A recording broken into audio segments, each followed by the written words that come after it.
आज आपण मुगाचे डोसे करतोय। त्याच्यासाठी आपण 1 कप मूग घेतले हिरवे आणि पाव कप तांदूळ घेतले आणि ते रात्रभर भिजत घातलेले आणि आता आपण ते मिक्सर मधून बारीक करून घेऊ।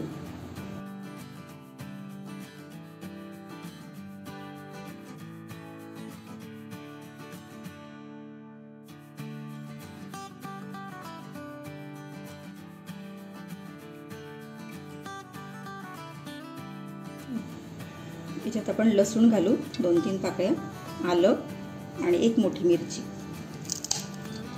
आणि आता आपण हे मिक्सर मध्ये बारीक करून घेऊ। याच्यात थोडंसं पाणी घालू आपण आणि पुन्हा वाटू।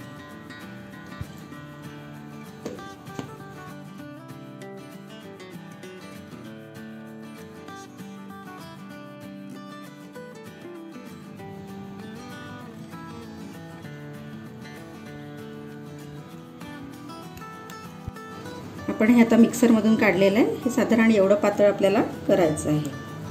आता आपण हे झाकून ठेवून देऊ एक 15-20 मिनिटं। तोपर्यंत आपण चटणीची तयारी करू। आता आपण चटणी करतोय डोस्यासोबत। त्याच्यासाठी ओलं खोबरं 1 वाटी, डाळ्या अर्धी वाटी, दही अर्धी वाटी,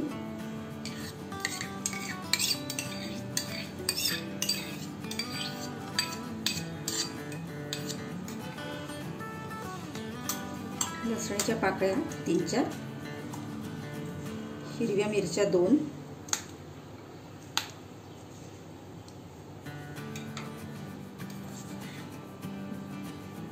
मीठ अर्धा चमचा आणि चिमूटभर साखर। आता हे मिक्सर मध्ये आपण बारीक करून घेऊ।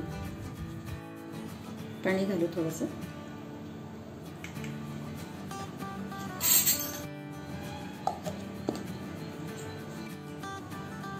आपली चटणी करून झालेली आहे। आता आपण ही बाउल मध्ये ओतून घेऊ। त्यासाठी आपल्याला पाऊण कप पाणी लागलं चटणी वाटायला।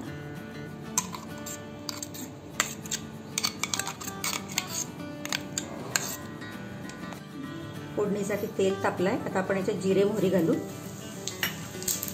कढीपत्ता घालू आणि हिंग।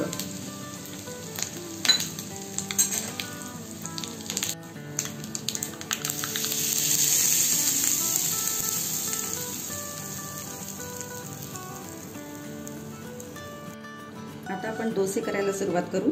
त्याच्यासाठी आपण तवा तापायला ठेवलेला आहे आणि या पिठामध्ये आपण 1 चमचा मीठ घालून घेऊ। चांगलं मिक्स करून घेऊ। याच्यात चवीप्रमाणे तुम्हाला जसं आवडेल तसं मीठ घालू शकता तुम्ही। आता आपला तवा तापलेला आहे। आपण आता त्याला तेल लावून घेऊ तव्याला।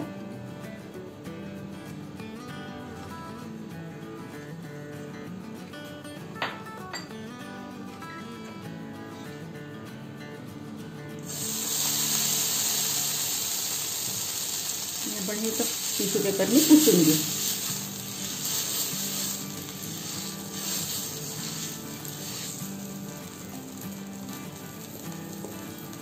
आणि डोसा घालू आता।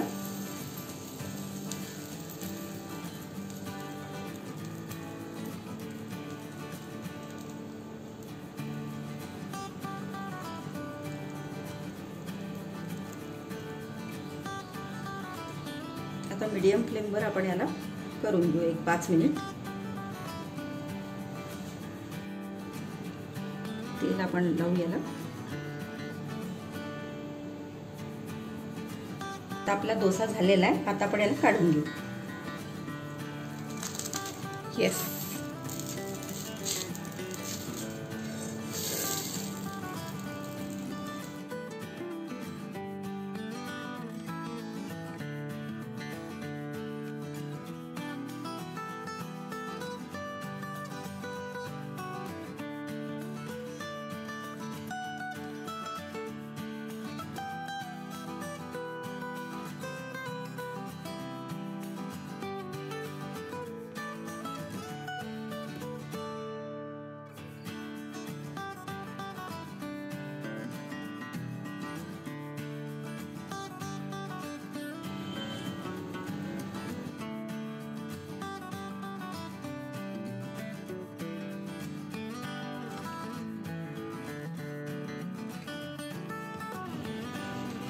आपले डोसे तयार आहेत. हे डोसे आपण चटणी आणि सॉस सोबत खाऊ शकतो. येस, यम दिसतात आहेत ते. आता मी हे ट्राय करणार आहे. तुम्हाला ही रेसिपी कशी वाटली नक्की सांगा कॉमेंट सेक्शनमध्ये. See you in the next blog. Bye.